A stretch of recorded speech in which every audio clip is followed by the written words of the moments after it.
All right, this gonna be part two. I think I'm gonna make this lesson title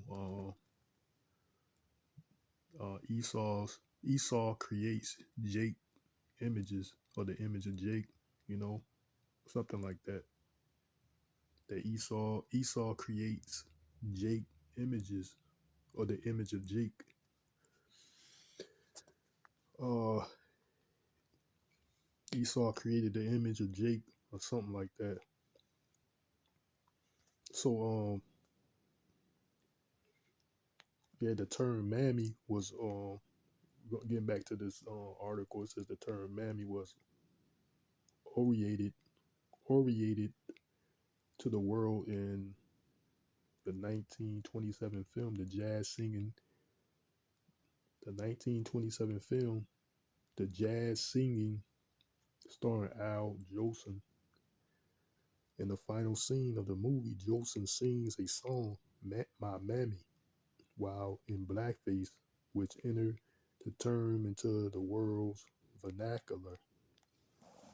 It says Mammy is described as a happy, always smiling, working hard, overweight caregiver for white slave masters' children. Marilyn Yardborough, co-author of Cassandra and the Sisters, The Peculiar Treatment of African American Women in the Myth of Women as Liars, described the stereotype as Mammy is the first and foremost asexual, and accordingly, in this society, she had to be fat. Asexual means, I guess it said, I think, it means not attracted to anybody. Doesn't show any type of attraction to anyone. That's what asexual means. I looked it up. It says most portrayals of Mammy depicts her as a obese African American woman of dark complexion with extremely large breasts and buttocks. By doing this, male slave owners could disavow their sexual interest in African American women, right? By characterizing Mammy as a asexual, maternal, and deeply religious woman whose main tasks are caring for the master's children and running his household, the slave owner found in her the perfect slave. She was a loyal, faithful, but still untrustworthy member of the family who always knew her place, right? While the Wikipedia describes Mammy as dark skinned with a heavy set frame and large bust and overall um, matronly appearance, complete with an apron around her waist and a handker- handkerchief. Uh, the, yeah, on her head. What is it? Spell handkerchief right? Forgive me. Kerchief. Yeah, kerchief. Yeah, kerchief. Whatever. Handkerchief is right here. Handkerchief. Handkerchief. It's more or less the same thing, but I don't know why I said it's a kerchief. It's just it was stuck on the head. With a kerchief on her head, she is an overweight and she is overweight and dressed in a gaudy clothing, as well as gen, genial, church going and spiritual to the point of delusion. Right, so that's these black women in these churches today, man. That's them. The Mammy. She is overweight and dressed in girdy clothing, as well as genial, church going and spiritual to the point of delusion. Yeah, that's the typical black woman in these plantation churches today, right? Like the scripture said, they crept in the houses of silly women laden with sin, right? It says these two representations, which are very similar, are the general representation of the stereotype. However, Catherine Clinton, however, historian Catherine Clinton says in the Plantation Mistress, Women's World in the Old South, those depictions of Mammy may not be inaccurate, may not be inaccurate re- recordings. Do do acknowledge the presence of female slaves who served as the right hand of the plantation's mistress, the right hand of the plantation mistress. Yet documents from the planters class during the first 50 years following the American Revolution reveal only a handful of such examples. Not until after emancipation did black women run white households or occupy in any significant number of special positions ascribed to them in folklore and fiction. It says the Mammy was created by white Southerners to redeem the relationship between black women and white men, right? This Mammy character was created, right? Like that's what it is. These images, these that you see today, they were created by Esau.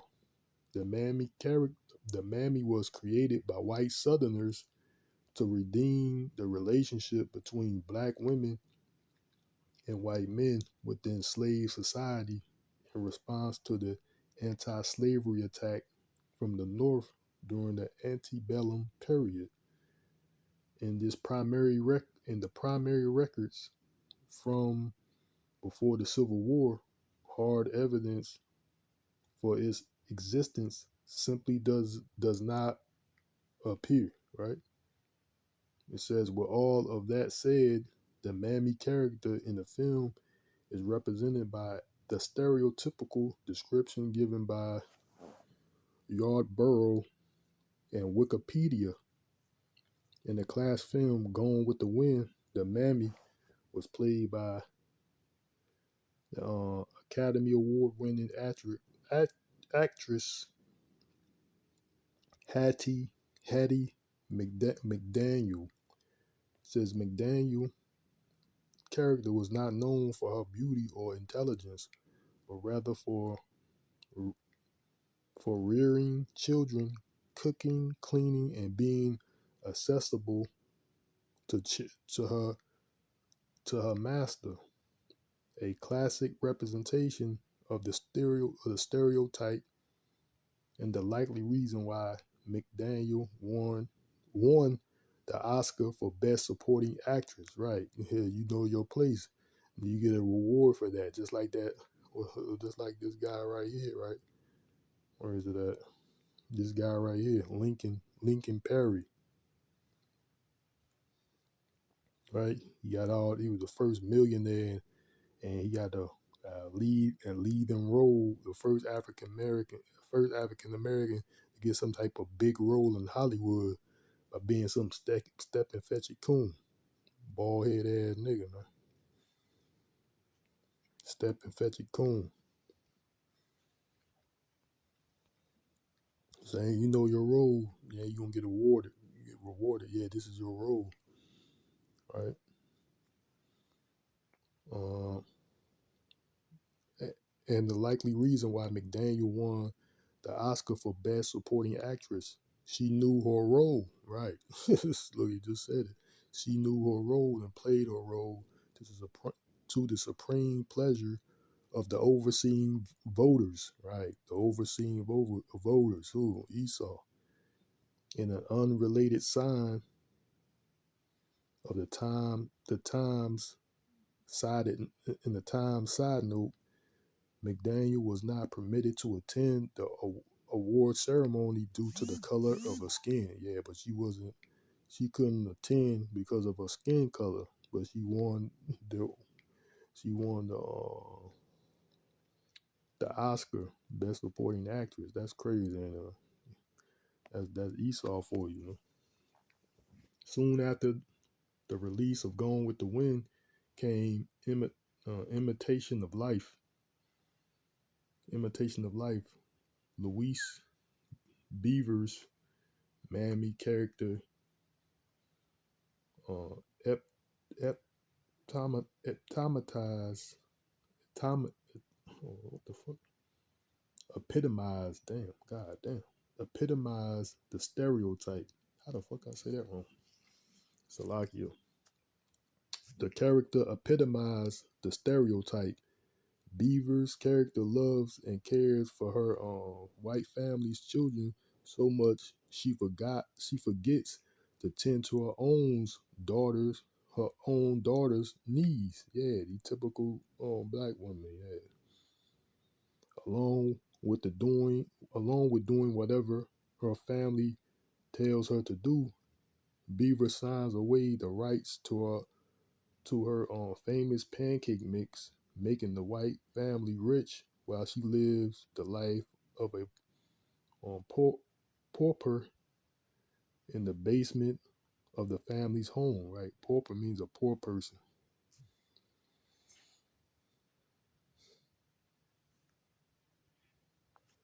a very poor person, pauper or pauper, whatever, a very poor person. Right, in the movie, right, she gave off she sold she signs away the rights to her family famous pancake mix. Yeah, Esau, he the thief. That's what he did. A lot of these so-called black inventions, a lot of them are not being credited or they've been stolen by Esau. Esau took the claim for, right? As one would think, after 60 plus years, the Mammy character would have disappeared from all of cinema. It was, it was the belief, the Black Power and women's right movements in the 1960s and 1970s would kill how African Americans and women are portrayed. However, in 1995, saw the release of Billy Madison, starring Adam Sandler, and Mammy's return to feature film. Uh,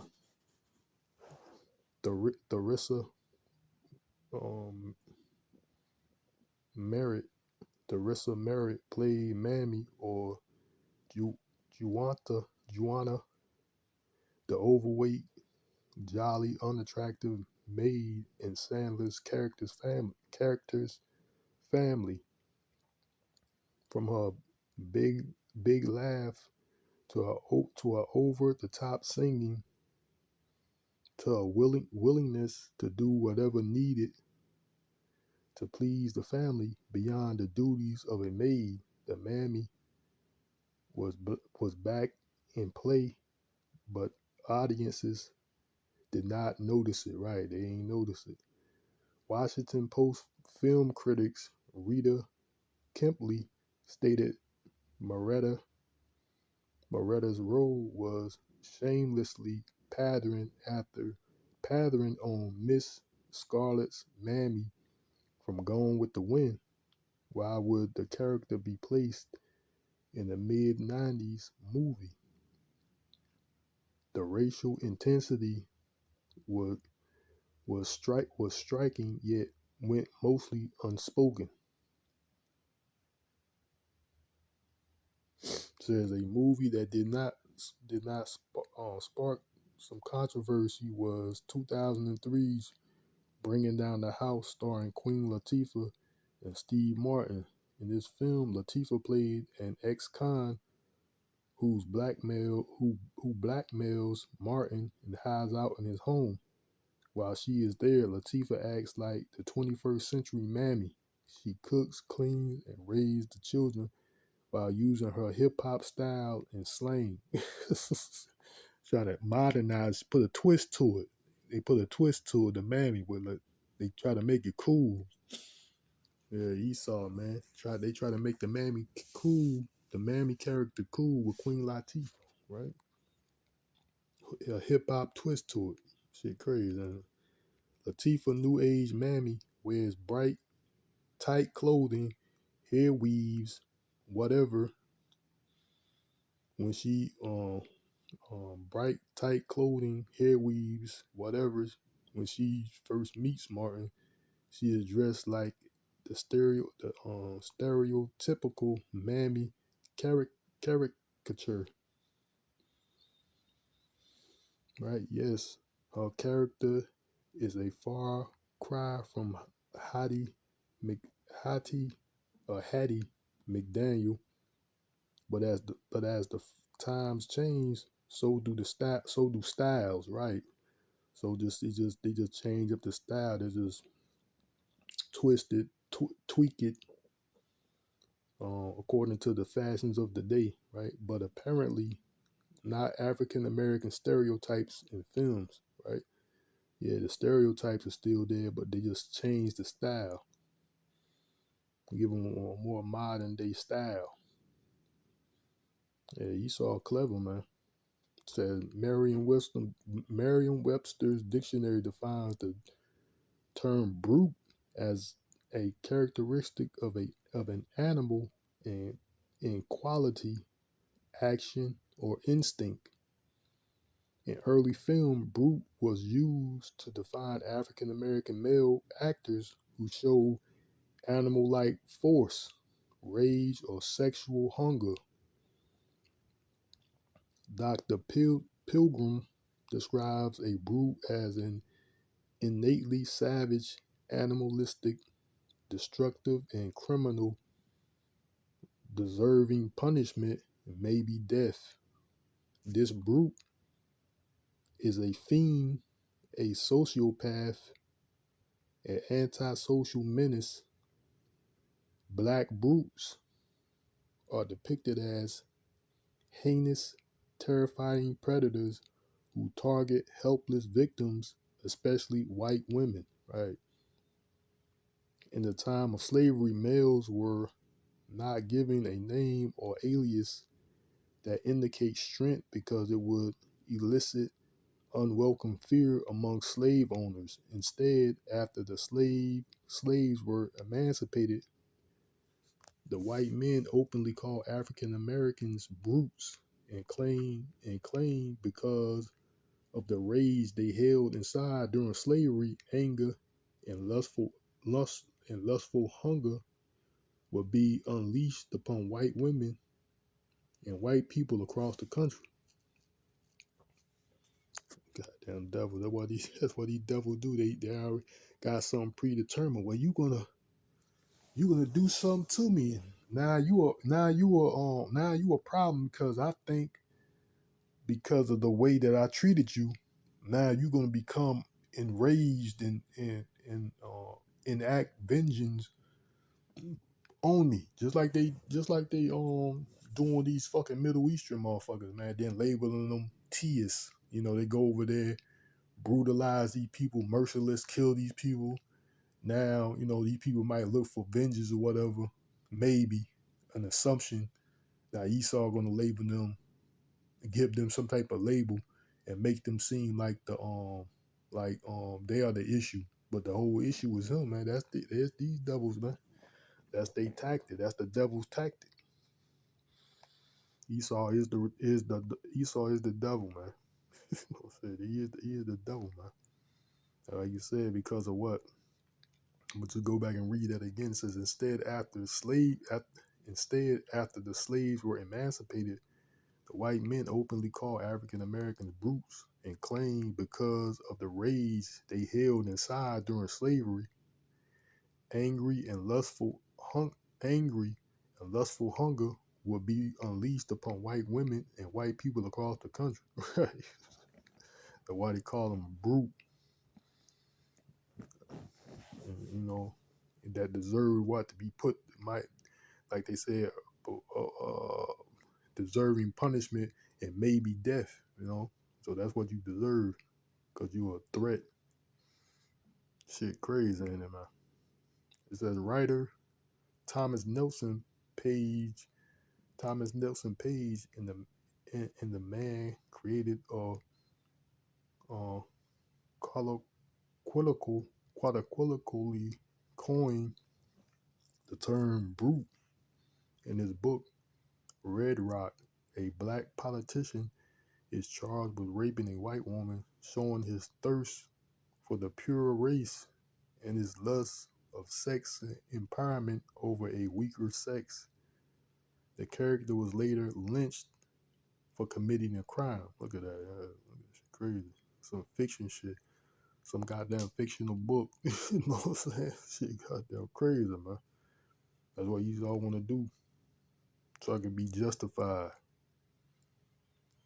He says the worst thing a black man could do in the early 1900s was rape a white woman or be accused of raping a white woman. Most accusations led to the man being lynched or beaten for violating the purity of the white female. In film, this became prevalent in D.W.'s Griffith, Birth of a Nation. The film is most commonly known for its cinematographic.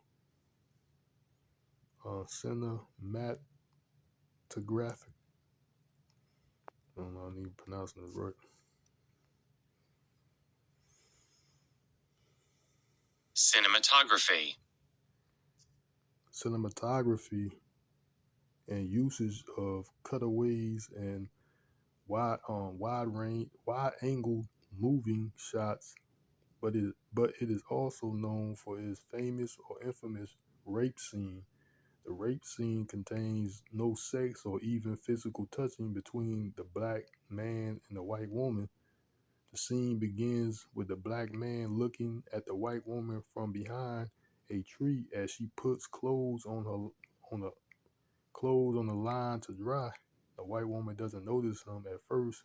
When she sees him, she screams and runs away into the mountains, rocky mountainous rocky desert landscape, while the black man lasciviously gives chase. The white woman runs until she comes to a cliff. The black man shows excitement because he has her where he wants her. As he comes closer, the white woman inches closer and closer to the edge of the cliff. When he gets too close, about 15 feet, the woman turns and jumps off the cliff to her death. The black man flees while the white settlers attended to the fallen woman. Yeah, some make believe bullshit. You know what I'm saying? Shit crazy, man. I use the word black in parentheses because the character in the movie was black, but the actor playing the role of the black man was white, right? Blackface. See, that's like I said, they created these images, but these brutes, mammies, and coons and sambos do exist in the so-called African American community.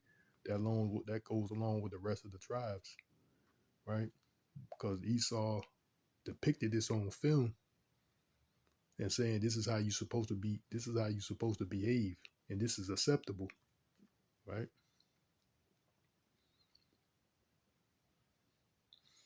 I use the word black in parentheses because the character in the movie was black, but the actor playing the role of the black man was white. Most of the actors who played black characters were white men wearing blackface makeup. No African American was allowed to touch or come near any white woman during the film of the movie. Long Island University professor Melvin Sylvester said this one film also led to outspoken outrage by many African Americans, including the NAACP organization. to no avail. The NAACP tried to have the film banned or parts of the film censored or deleted. Most of the black roles were done by whites in blackface, with only selected scenes for African Americans in the film. Birth of a Nation shows the ideology of the time. In the rape scene, the pure fear and terror of the brute coming near the white woman was enough for her to take her own life. She did not know if the man wanted to talk. She would rather die than be seen conversing or conversing with the brute. The most famous brute was Paul Robeson. Robeson was a tall, strong fellow with a very deep voice. Although he had degrees from both Rucker and Columbia Law School, one would never know that from watching his film. From watching his, one would never know. One would never know that from watching his movies, right? That he would have these degrees. In almost every movie, Robinson was either singing in his deep baritone voice, beating someone up, or looking for sex. His role in The Emperor Jones, 1924, is the most famous, and where his brute character was received, and where his brute character received the most ridicule. Right. So this guy had degrees, law degrees, and college degrees, education, but he was depicted in these films as a fucking violent, uh, singing songs, being violent, beating people up, and looking for sex and shit. Right. That's a depiction of you from your from that's the depiction of the Esau. Um, that's his depiction of you to portray to the world. This is how you are. Even like I said, this caricature imagery of the so-called black man is happen. It still goes on to the day. These rappers, for example, that's a caricature that Esau created. That he ain't have to be. Now he took the. He got these set up niggas. Put them in the real blackface. Got black faces playing the real blackface of the caricatures now, right? And he pay him good money. Same difference from that guy we just what is it? No difference from this actor, that got paid all that money. Okay, I can't remember his name. Yeah, not him. Go back. Yeah, this guy right here, Lincoln Perry. No difference than these rappers today. Got paid good money, you know, to play this caricature of a Sambo or a Coon. There's no difference.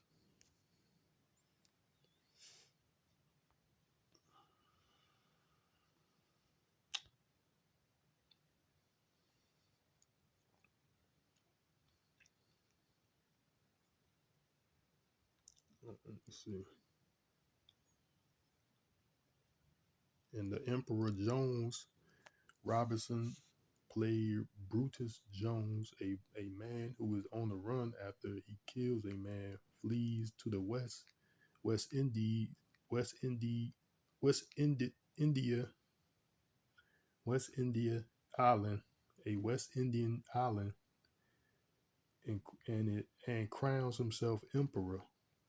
The character's name, Brutus Jones, is an early indication of what type of stereotype is being portrayed in this film.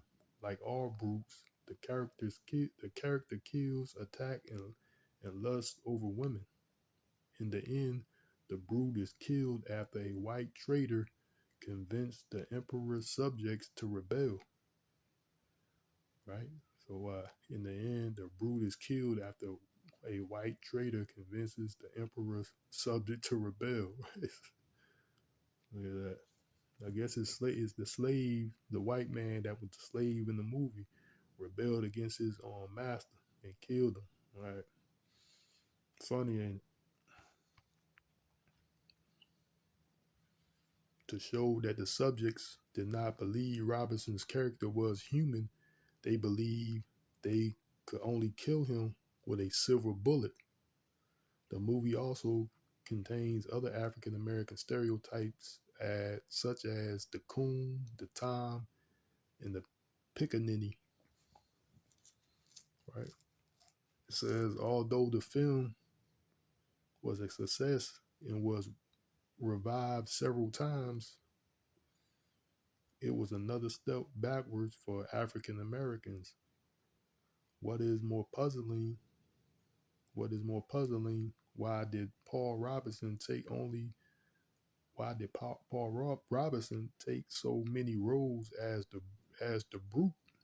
It says Robinson was known for his stance against racism.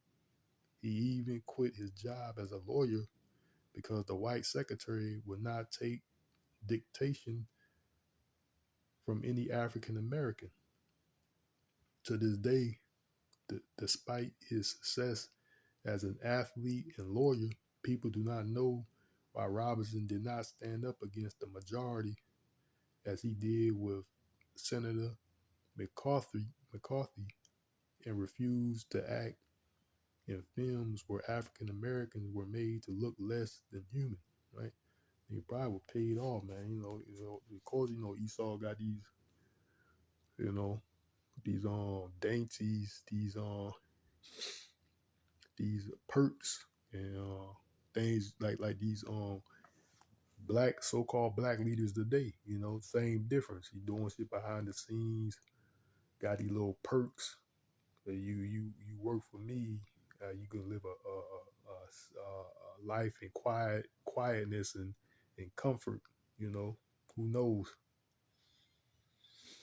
He says the brute character has changed since the 1990s with when the birth of a nation and the Emperor Jones were released. The brute is now seen as a pure criminal. See, the brute is now seen as a pure criminal. These niggas today, whose rage and sexual appetite are fixed on African American women. Right, right. God, look at that. So the brute is now seen as a pure criminal whose rage and sexual appetite are fixed on African American women along with other minorities. In a 2001 movie, Training Day, Denzel Washington won the Academy Award for Best Actor for his portrayal of a dirty, rogue street cop. Right. This was the rebirth of the brute in the 21st century. Right, God. See? So that's what you are. That's these niggas. That's what you are. Washington's character was intense, angry, and animalistic, sexually hungry, and stupid. His character was the opposite of Ethan Hawke's clean-cut cop character.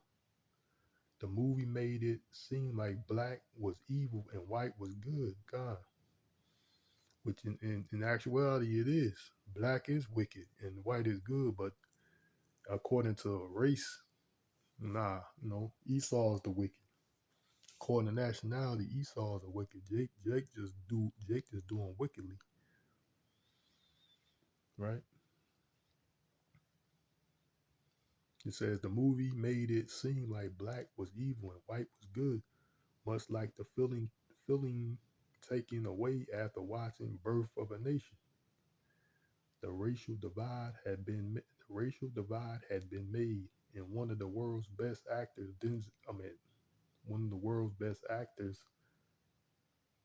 Washington, was caught in the crosshairs. Moreover, the director of the movie, Anthony Fuqua, an African American, helped further propagate the stereotype to um, portrayed by Washington. Look, I told you, he's in it, man. All of them in it. You know, they furthering the agenda of Esau by depicting this black man how he wants them. You know, today brute is a straight up what the script. What I mean, what the script. What the what this paragraph said. The brute is now seen as a pure criminal. So that's what niggas is. They're pure criminals. You're the brute. You're just a pure criminal. The second problem with the movie came months later when Washington won the Academy Award for his starring role. Much like Hattie McDaniel won for Best Supporting Actress for her role as Mammy in Gone with the Wind. It appeared to the African American community that Washington was being credited for playing the role he was supposed to play in the eyes of white American community. In the eyes of the white American community, the brute, right? In his prior movies, Malcolm X and the Hurricane, Washington played smart and articulate men with dreams of power and peace.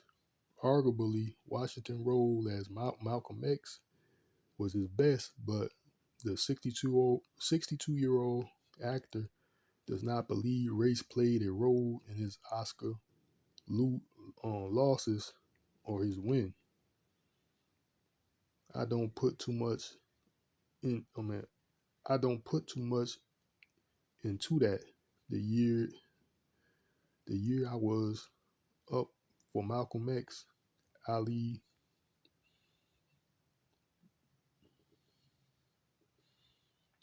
Paxino won. The year I was up for Malcolm X, Ali Paxino won for Sin of a Woman. He has been nominated 8 times. He has been he had lost what would have it's like he had lost what would have blamed what would he have blamed it on me blamed it on. I've been nominated 4 times and I won once. So would Paxino blame so who would Paxino blame had he lost? These comments these comments came after Reverend Jesse Jackson accused the Academy of Motion Picture Arts and Science of institutional racism after looking at Washington's body of work and his competition in 1992 and 1999. I would have to agree with Reverend Jackson, right? The Coon. You already know he's out of here, and you know he's being exposed like the rest of these fake black leaders, man. They being exposed. Yahawah is exposing these devils, man. You know, like along with these coons, these fake leaders, they're being exposed too. Which they've been exposed. It's just the information is basically making its way back around. You know, it says a black actor must follow the path in portrait the path and portray the characters whom the white audience can relate. Historically, strong and intelligent black men aren't given a chance in this country due to the fear of the majority that the minority will work together, rise up, and overcome the oppression that has faced them since the birth of the nation. On the silver screen, the majority wants the minority to imitate the life they perceive to be correct. They perceive to be correct way for races and cultures to cohabitate. Right. This is how they want you to behave. this is what's acceptable to them. Esau, man, the oppressors, man. This is a good read, even though this is long. But yeah, after all of this, the question must be asked: what can be done to change the perception of African Americans in film? How can they change the stereotypes? In order for a change to occur, people must be educated on the real lives African American lead. Not all African Americans sing and dance. Not all African American males are strong and uh, undersexed. Not all African American females are subservient and submissive. African Americans are just like any other person that walks the planet. We aren't all alike. Some are educated at places like Harvard, Oxford, or Princeton. Some are scientists and doctors. Some are teachers and principals. And yes, some like to sing, dance, and cook. But each person is different in their own right, and no one should um, pigeonhole an entire race by categorizing them as a specific type of person. This study goes outside the scope of film. Art imitates life, right? The viewing public sees what life has presented them on the silver screen. These movies, for the most part, are not presented as fantasy. They are presented as a representation of what is happening in the real world, right? That's exactly what it is. There's plenty of people, that they see these films, these movies or whatever, and the depiction, these caricatures of Jake on film, and they say, yeah, this is how black people are. That's how these other nations see Jake anyway.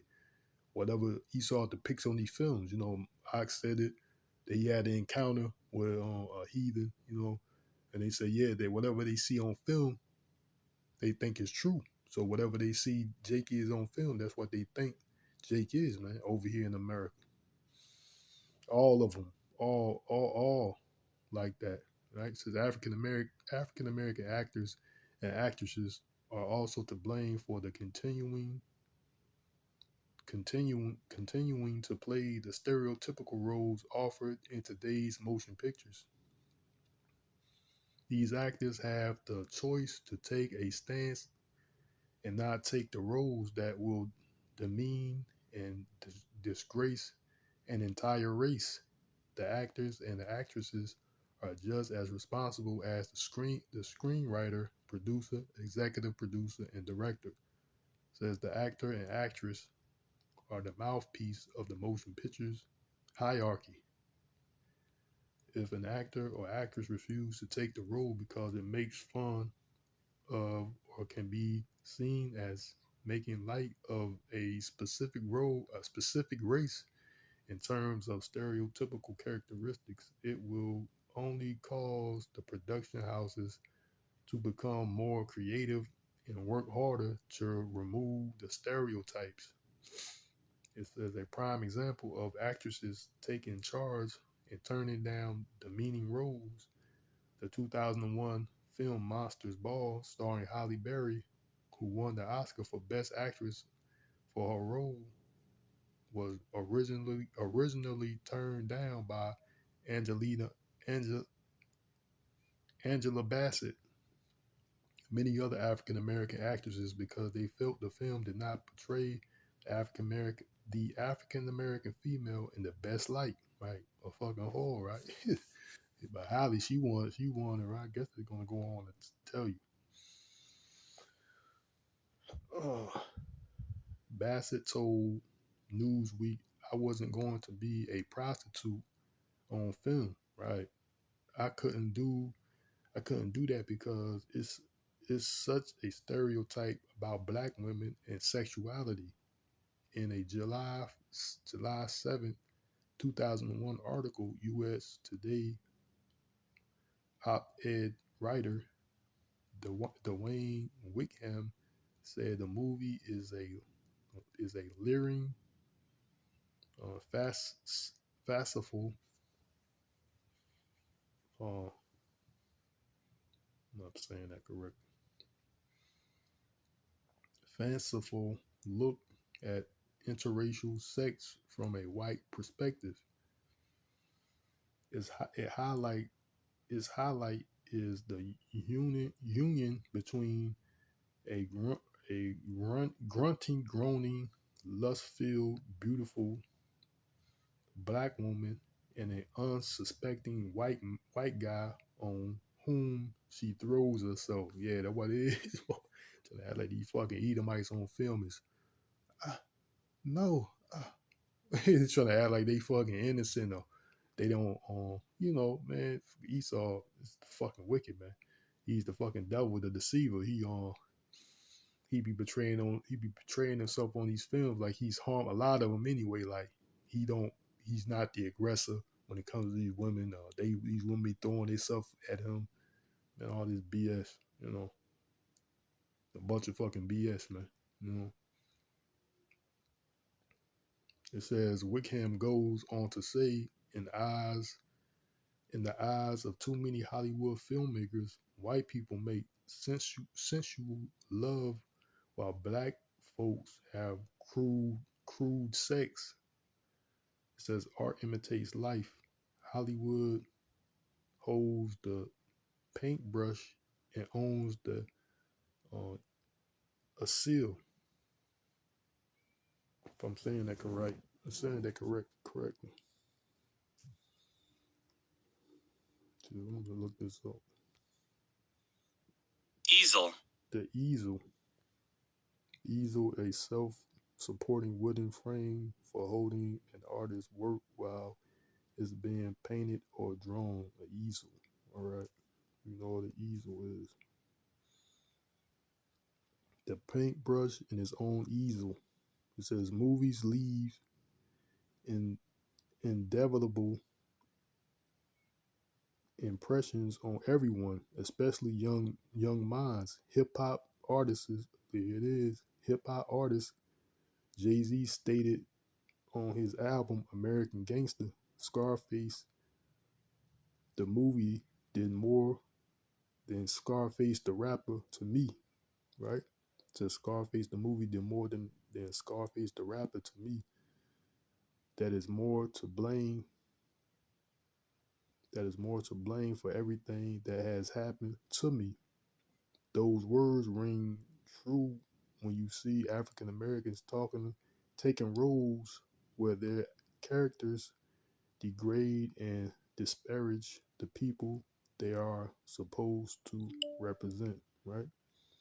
So he said these movies have a bigger effect than the music when it's basically because what visual is better. Seeing something in visual is more, you can perceive it better. I guess you can understand it better if you see it.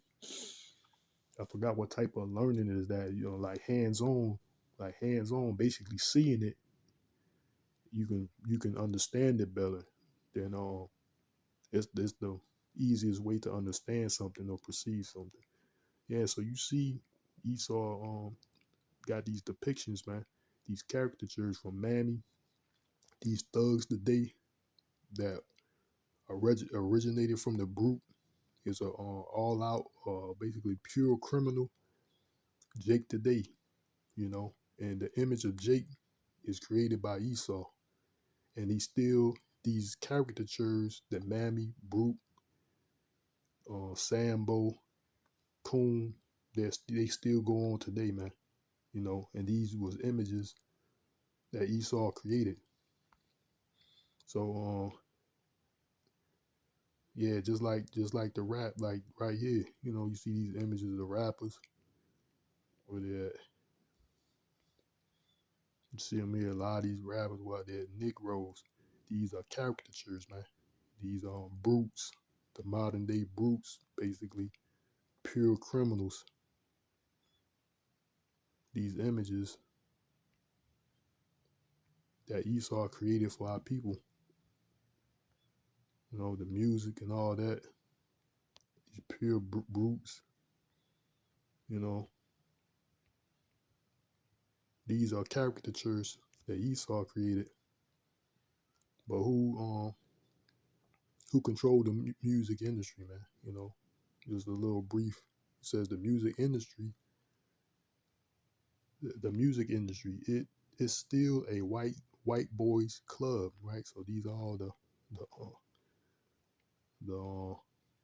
the owners, record label owners, these record labels, man. It's still controlled by Esau, and it's already been out that these record executives say they want this type of music, this degrading music. Same no difference than these films. We just read those articles that they look up for these particular characters in the films, no different than the music, you know. And it's ran by who? Esau. This is what makes them comfortable. They this is what makes them comfortable. This is what they want to see a nation of people to be. Right? It says top music industry executives still overwhelmingly white and male, says USC reports, right? So they just like that article said, this what makes them comfortable. These type of caricatures, and they want these roles to be depicted in the world that this is how African Americans are, because it makes them comfortable, right? Right. You know, in this article basically tell you that. That's the reason why these caricatures are being displayed, right?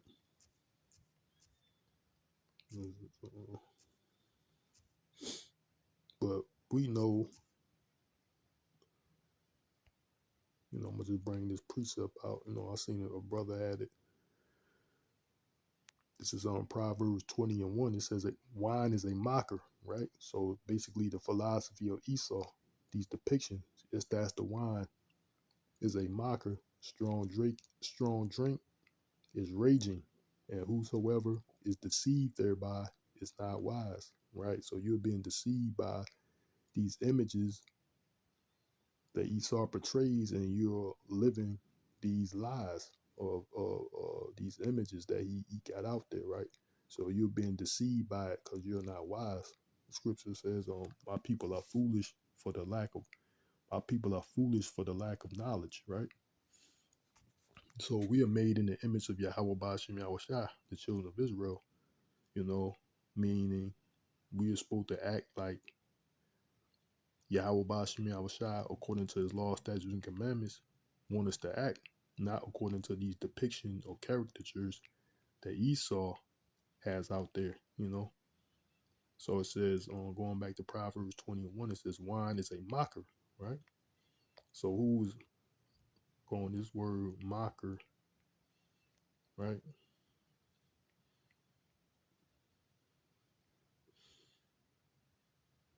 It said loops. Go down here, it says to inflate, scoff, act as a scorner, show oneself as a mocker, right? It says wine is a mocker, right? So it says show oneself as a mocker. So who's mocking you? You get the definition. And then that's what Esau was doing in these black faces. It says to show oneself a mocker. It says a mocker. Mocker. It says a person who mocks someone or something. So that's what Esau is doing, man.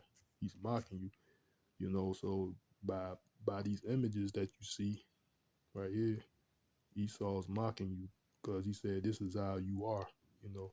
Some coon that's slow, lazy, animalistic beast full of rage and sexual urges, you know, Mammy, you know, the horror depiction, the black women, this is him mocking you and saying on camera and on, but basically in these in this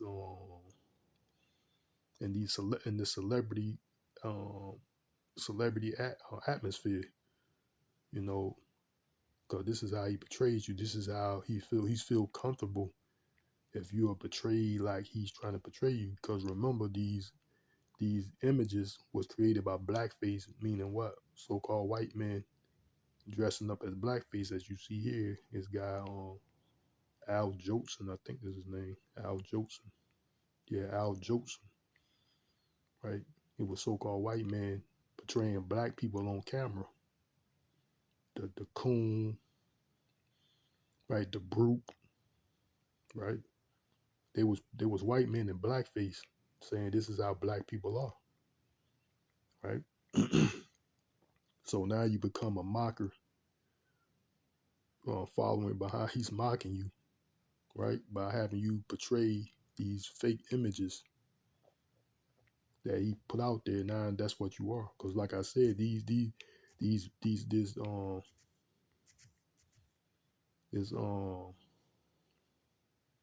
this brute, these brutes, coons, and fucking Sambos, they exist really in the so-called black community. When I mean black, I mean the Latinos and Native Americans too. You know, they these coons exist. I mean, they exist. Coons, Sambos, brutes, they exist today. But it's hard to, like I said, it's like this first article. It says it's hard to notice, or more or less, but they out there. And Esau created you. You know, he created you through these films, more or less, is witchcraft. You know, through these films and these movies, movies, and music. He created this image for you, and you became a mockery by this devil. And I'm gonna just more or less, read this scripture once again. It says Proverbs 20:1. It says, "Wine is a mocker, strong drink is raging, and whosoever is deceived thereby is not wise." Right? You've been deceived by this devil into believing this is how you are. You're a whore, and more. You're a whore. You're a thug. You're a thot, whatever. Drug dealer, because these roles Esau only gives to you. A coon, you know, this is how you is to him because it makes him feel comfortable. But this is what you're supposed to be. This is the book of wisdom of Solomon too. The Lord created you like this. It says, for the Most High, Yahawah bahasham Yahawahshi, created man to be immortal and made him to be an image of his own eternity. Right. So, who was given immortality? Immortality was only promised to one nation of people. And that's the nation of Israel, so-called blacks, Latinos, and Native Americans. And he created us in his image. Right? I'm gonna just read it again. The Psalms, the wisdom of Solomon, Salakia, the wisdom of Solomon, chapter 2 and 23. It says, for the Most High created man to be immortal and made him to be an image of his own eternity. Right? So he made you to be an image of his own eternity. In eternity meaning righteous. That's why the scripture says also in Psalms that ye are gods. It says ye are gods, but you would die like men. Um,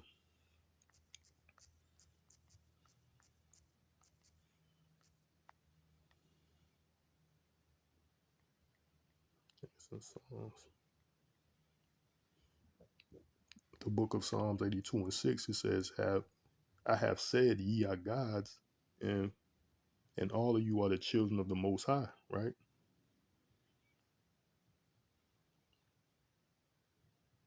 So, but it also says you would die like men, right? Uh, Psalms 82 and 6 says, I have said ye are gods, and all of you are the children of the Most High. But ye shall die like men and fall like one of the princes, right? So, but this applies only to who? The children of Israel was promised immortality, and we are the children of Yahawah bahasham Yahawahshi. We are the children of God, right? We are God. We are gods, right? That's what Yasharala means. Ye prince of the power. Ye prince power. Ye are the princes of the power, the sons of God, you know, and that's the children of Israel. That's what Yasharala means. Means, you know, Israel, right? So I'm gonna go and end it off there. Esau created the image for you, and that's what you are. Esau created your image. So I'm gonna end it off there. This is the second part. Hope was edifying to the elect. I'm gonna say call Yahawah, bahasham, Yahawahshi, bahasham, Rawchaa Qadash. Shalom to the next time, Yahawah, which means Lord willing, and why, ba, ba,